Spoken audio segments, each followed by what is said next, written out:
my brain was just like, put this entire microphone in your mouth.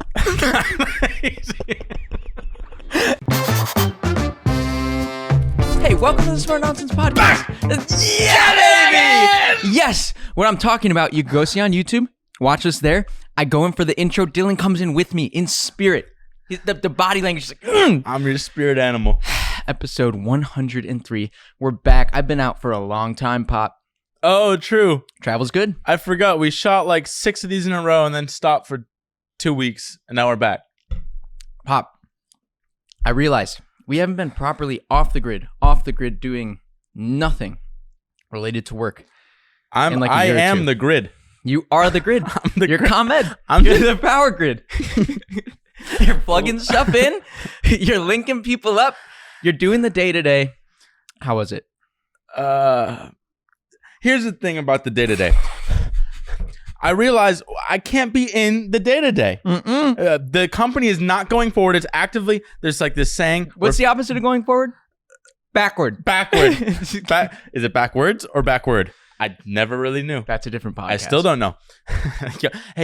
Hey, we're gonna start doing more of these. I don't know if you got the memo, but we are. So it felt like it wasn't going forward, and the only other direction is backward. I don't believe in stagnation, and so it's good to have you back. Nothing like recording a podcast first thing on a Monday morning after being gone for nearly 2 weeks. I'm 2 on work like weeks. 5 hours of sleep for several days, so this is all the tea I got, all in 30 minutes. All in 30 minutes. Speaking of which, Pop, we gotta figure out how to lower the friction on these. The friction's pretty low. It's Hey, pretty no, low. I got a surprise. Is that what it is? Yeah. But let me paint a picture, because we've been running around for 15 minutes yelling, pod. We can't live together, for one, because all we do is talk about stuff that we should be talking about on the podcast. That's true. And then it takes a while to set up. You got to plug stuff in. I got to go flick the rim light on. Like, it's pretty low friction.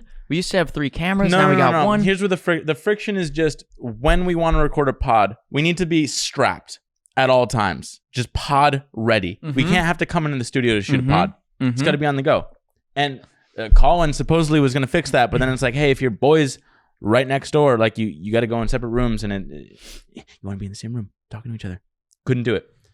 Well, I'm starting to think first thing in the morning, because the podcast could also drive like our vision for the day. It fleshes out what you put your gift away. The gift hasn't come in yet. It's an arrives by 9 p.m. sort of day. It's a real blue ball. That shouldn't even count as the same day. No, the comorbidities. What are we talking about today? The fuck? We're 5 minutes in. No one knows what the fuck's going on. That's why they should hang out. I think if you're here and you don't know what we're going to talk about, if we're entertaining join enough, the podcast. if you're entertaining enough, if we're entertaining enough, it's like, it's just a mystery. It's a mystery box. 2 minutes, this happens. But it goes against everything that they say in content. Build a story brand? Screw it. You know what I want to talk about today, mostly? What did we talk about last, though? I don't remember what we talked about in the podcast. That's part of the problem. That is part of the problem. That's actually not one of the things I want to talk about today, but we probably will. I want to talk about the fact that our company is identical to MailChimp. MailChimp just sold for $12 billion. The co-founders own the entire business. They pay their employees well. They pay them bonuses. They own no equity. Excuse me. Are you telling me I should consider you an employee so I can keep 100% of this? No, there were 2 of them. I am worried. I told you last night that I was starting another business, which I can't talk about because I actually think it's a good idea. It's a food truck idea. And you know our keeper test, which is like, how hard would you fight for this person? Yeah. Immediately you said, okay, go.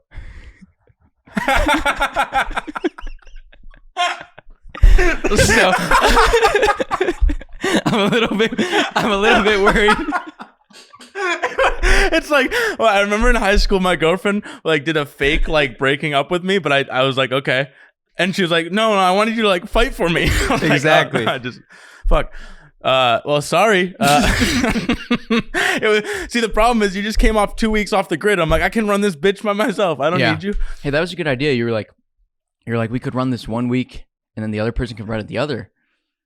That'd be pretty effective. It'd be less fun. Hey, I want you to put out a poll because I don't have Twitter followers, but I want people to vote on whether they want to build a $1 billion company or a lifestyle company. I'll put out that poll right after this. I'm super curious because every day I'm like, I kind of just want to make like 15 grand a month. No, you and don't. Just call it, dude. You don't. MailChimp, okay? This was their exact problem. They had the same agency. And their problem was, it's the exact same rut we're in right now. They'd be busy. They're making like 300 grand a year, fine. With their little agency, it's good. 10 to 20K projects. They do a few a month. Busy. Nobody's selling. Those clients matriculate. Because nobody was selling, they have nobody else coming in. So then they all go out and sell. And then it's like the same cycle. But and they we're were like, recurring. That's true. But we don't have to sell. That's true. We just make and it gets distributed. And now we're going to start editing our podcasts like we're our own client. We're clients of Smart Nonsense Media. How about that? The pod. How about that? We do clips for the pod. How about that? And we post them, market Full them. circle. That's it? No, I had another idea. Yeah, okay. I like seeing the to-do and it turns To orange. don't, baby. The other thing MailChimp pioneered. Freemium. Well, you keep saying MailChimp sold for $12 billion or whatever it was. Their software. We don't do that.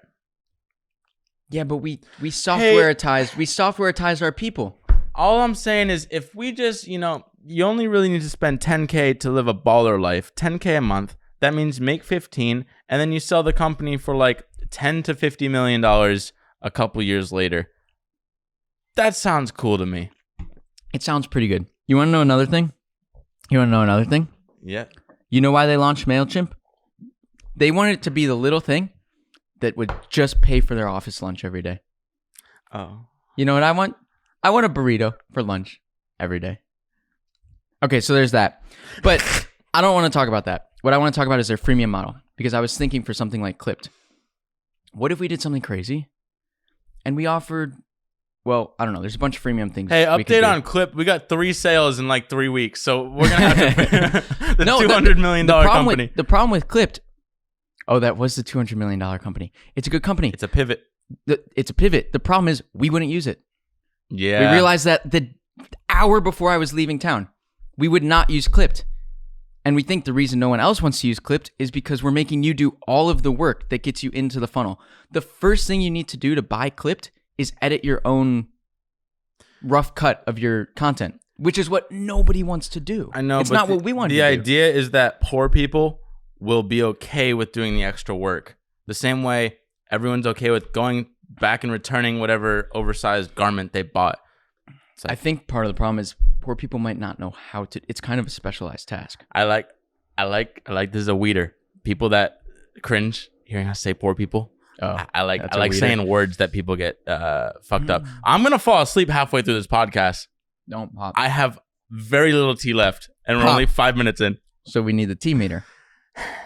We have to figure out so many things about this podcast. You want to talk about Ali Abdaal? Well, no. Well, we're still there's hope for Clipped. I think Clipped is gonna be like a notch below Smart Nonsense Media, somehow a little bit more accessible. Not quite. I don't fucking know. Well, so the MailChimp thing was they're running their agency. It's good. They launched this little. They realized they could specialize and be good at this one really good thing that was templates for email marketing. They launched that very cheap. It's like paying for their lunch, just making $100 here and there a month. Then they realized they looked at all the data after 2 or 6 years of doing that, maybe 2 years of launching MailChimp. And they're like, the agency's plateaued. But this little thing we're not paying much attention to is actually growing up and to the right. And so they went all in on it. They shut the agency down. They went all in on their little product. So you're saying those 3 sales are up and to the right? Yes, sir. No, I'm saying we got to pivot and figure out a way to have, 2 clips a week, 3 clips a week, whatever it is. It can be small. No, here's what's gonna happen. We're the only customers at Clipped. Yeah. We're not Smart Nonsense Media. Yeah. We go through Clipped. So the other thing I was thinking, okay, related, we're building out the Squatter Squad. That's a team. We have so many animators right now. That's a team of people to just do free stuff. Let's build out the Clip Squad. It's another 3 animators that are either just doing our clips. Okay, if you've never been here before, the whole reason why we're popular on the internet is squatter marketing. That's like our hack to the world is, hey, all these people, you want to reach them. How do you reach them? Do their shit for free. But don't do it like most people will do this. They'll write an email, hey, I love you. Can I do something for free for you? And then it's like a one-time thing, and they have to ask for it. Fuck asking. Just do it. Do it and do it and do it and repeatedly do it until they're like, they're the ones coming to you like, hey, we want to work with you. So we're building the team around the squatter squad so that their sole purpose is for these clients for these supposed clients, or at least it seems like that to the outside world, we're making their content, and anyone new that we want to work with, we can just, hey, squatter squad, attack. And they just blitz. Most recent example being Ali Abdal and Naval. Did we talk about either of them? But what we basically I don't know. I don't listen to the podcast. Yeah, exactly. Squatter Squad goes out, 3 of our animators.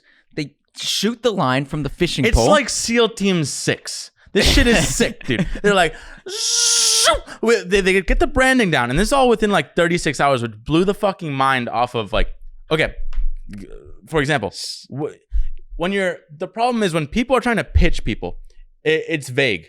It's abstract. You don't have the tangible, this is exactly what it's going to be like. So whenever the squatter squad goes in, even for clients that want to work with us already, they're like, we don't fully know what it looked like. Like, for example, one VC, venture capital firm, their head of marketing was basically, the CEO referred us to the head of marketing. He never saw a shit. So he's like, oh, I hear it's cool, but I have no idea. Like, can you send me some stuff?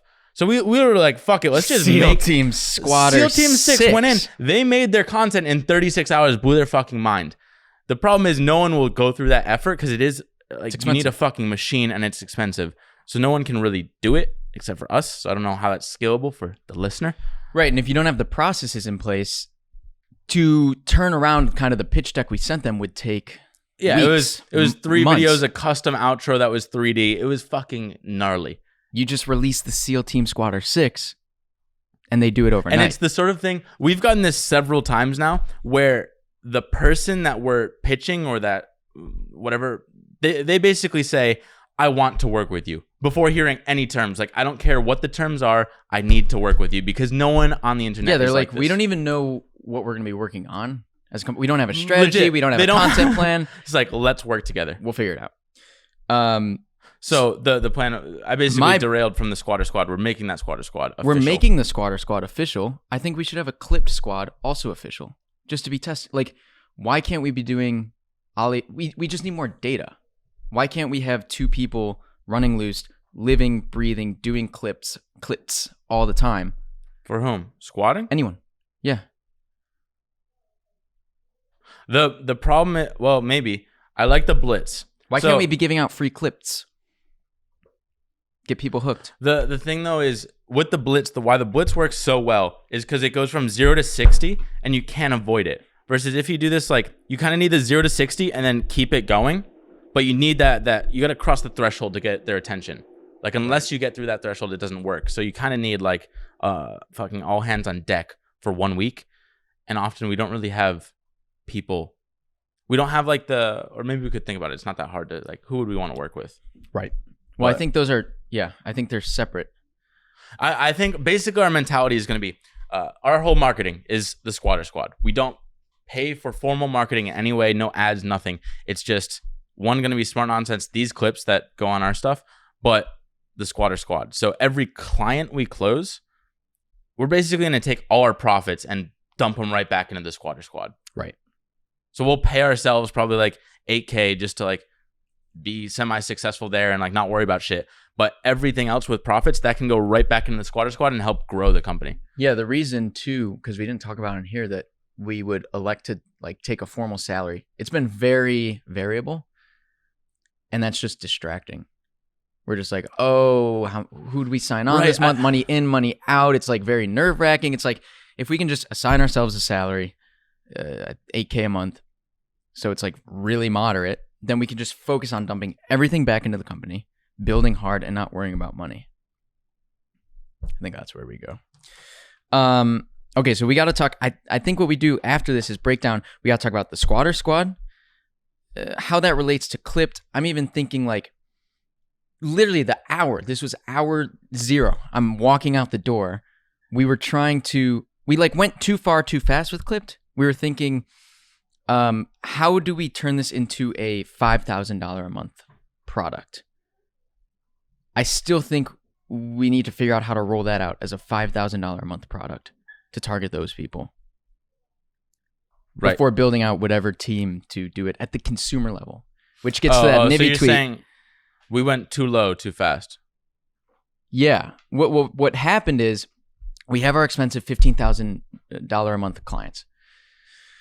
And then we built Clipped, and I had all these yawns that had DM'd me who are like one-off consumers. And it was just easy to be like, hey, we're launching this thing called Clipped, check it out. So we went from our high-end clients to these yawns in my DMs. We skipped out. We need to like recircle on someone like Nick Sharma, Jason Calacanis' squad. It's the Justin 5 to 10 squad. The 5 to 10 squad we've been neglecting.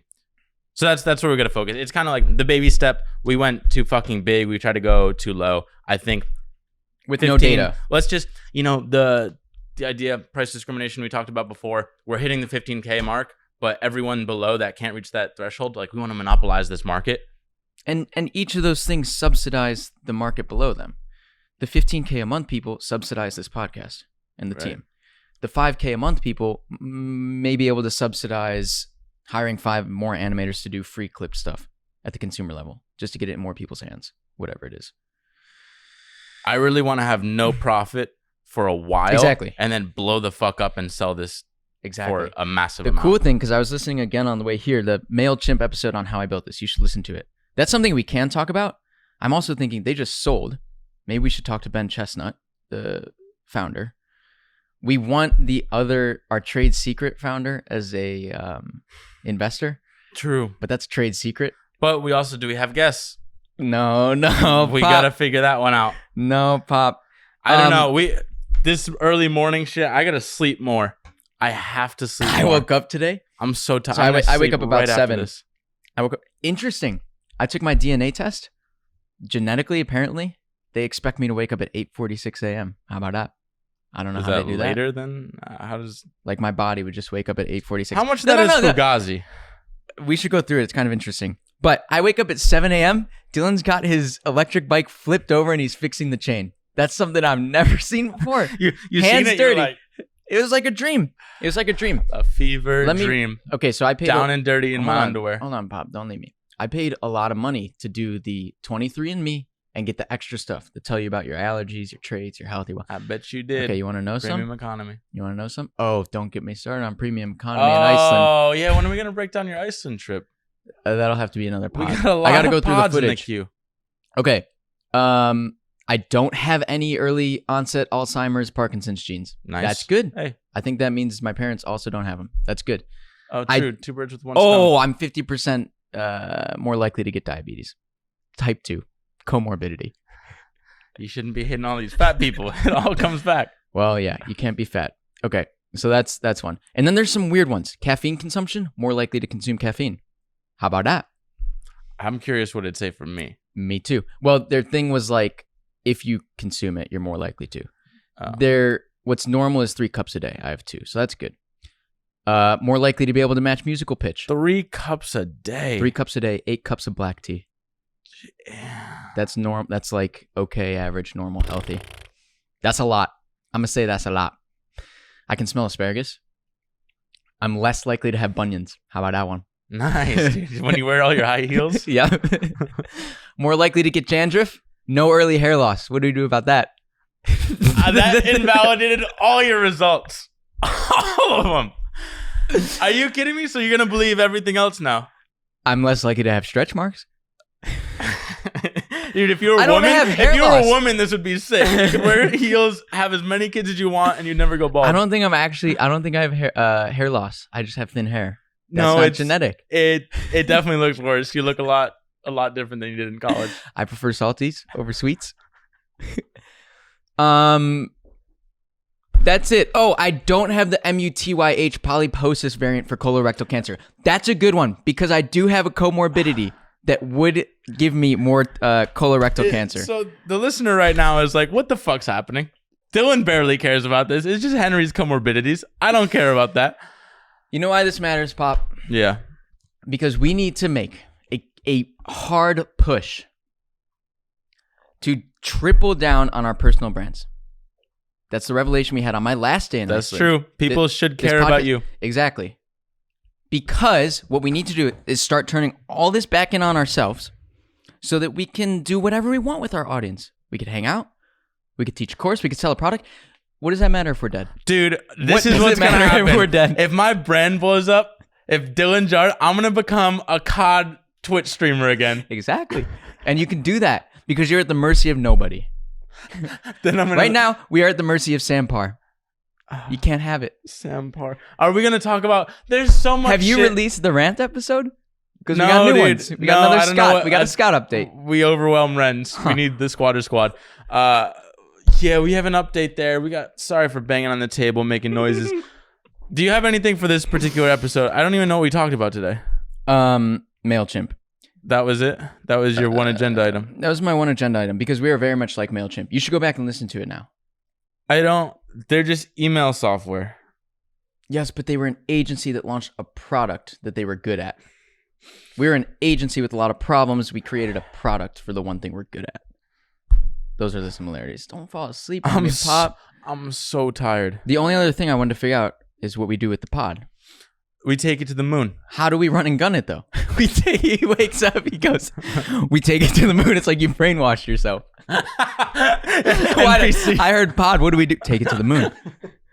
There's only one right answer.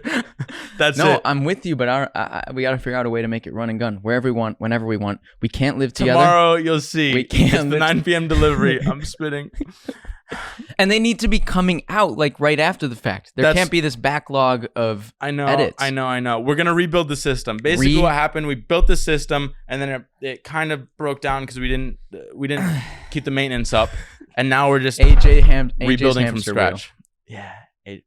I was listening to a Joe Rogan podcast today. He's with some chick that talks about addiction, about how addictive our personalities are. And they're talking about how hamsters, like everyone has an addictive personality. Whenever you're doing something, this appeals to me because my brain blasts are just me fucking in the rabbit hole.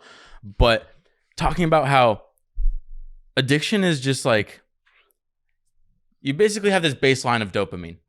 Yeah, crack your neck some more. You have this baseline of dopamine. So whenever you go on this, you ride this high, there's always going to be like your body produces a fuckload of it. So then it stops production. So then you go back down. It's like, it's the roller coaster. And so people just have to like, you either just never get off the baseline or anytime you go up, usually your body's going to like go into the homeostasis and bring it back.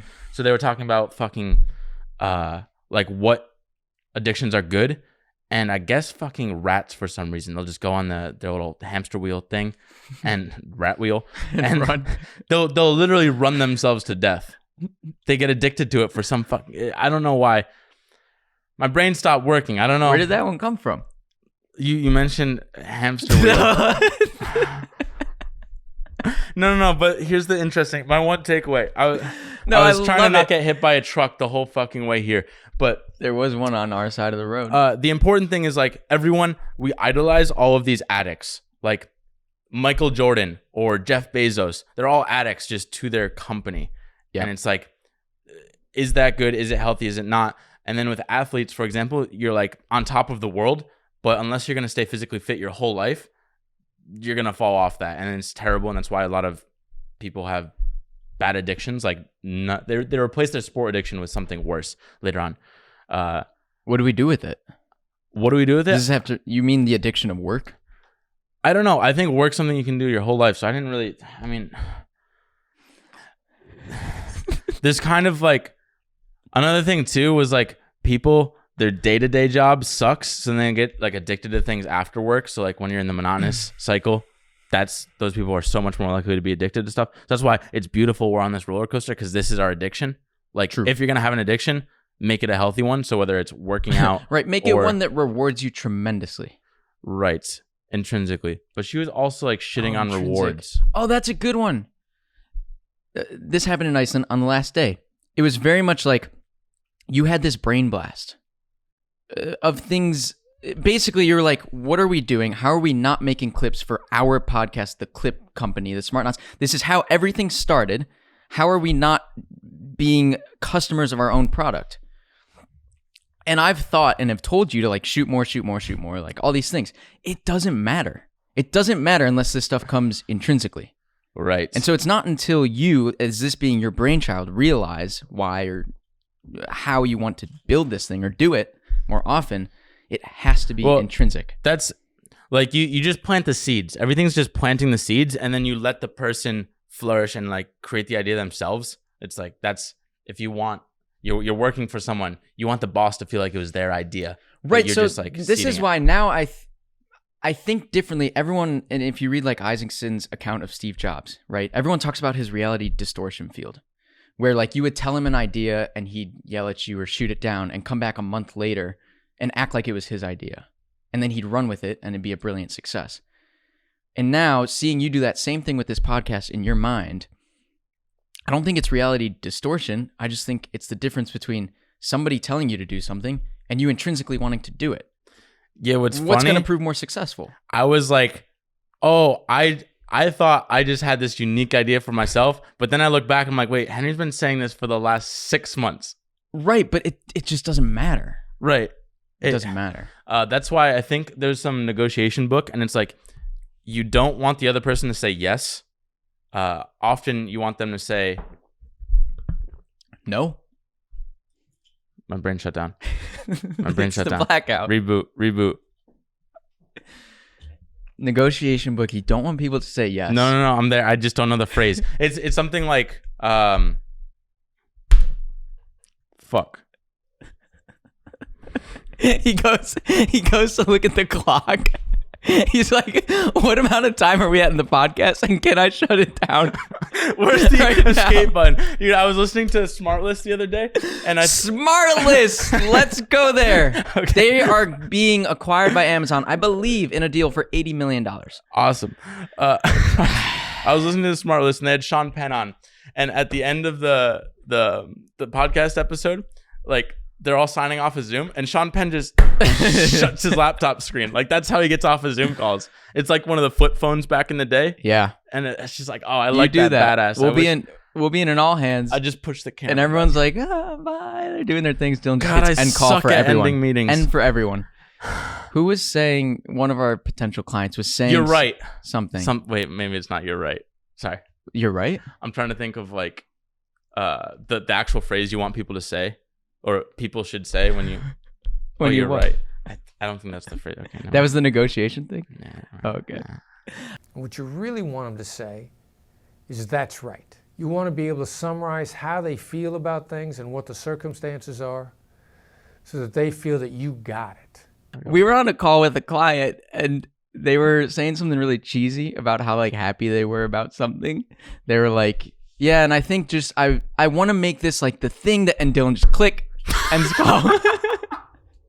I can't remember who it was, but it was really a nice sappy way to end the call. Oh no! It was on our call-in episode with Sahil. Yeah, he was so grateful for being there, and he was about to give the message about the future of this theory he outlined, which was that the universe, that the Big Bang is a hoax essentially, and he's finally at the end of the call giving his grand vision for more people to just kind of challenge North. Click. We're like, Sahil, thanks so much for coming on. He's like, yeah, thank you guys so much. I just want to spread the. Come on, dude. You had your chance. You got to be faster. Tighten up. Let's end here. Smartlist goes to Amazon, $80 million. Call Her Daddy, bought by Spotify for a 3-year contract at $60 million. Joe Rogan was probably the first to be bought by Spotify. There is a lot of money in this space. It is being thrown around like crazy. We know from Colin and others, there is no good way to share audio. We got to get in the space, Pop. My brain was just like, put this entire microphone in your mouth. So here's what's happening right now. All right.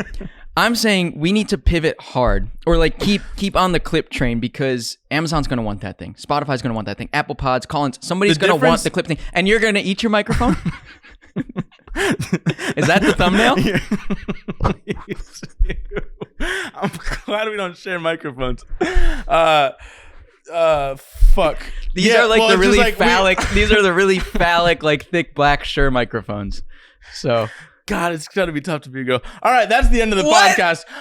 We'll see you next time. See ya.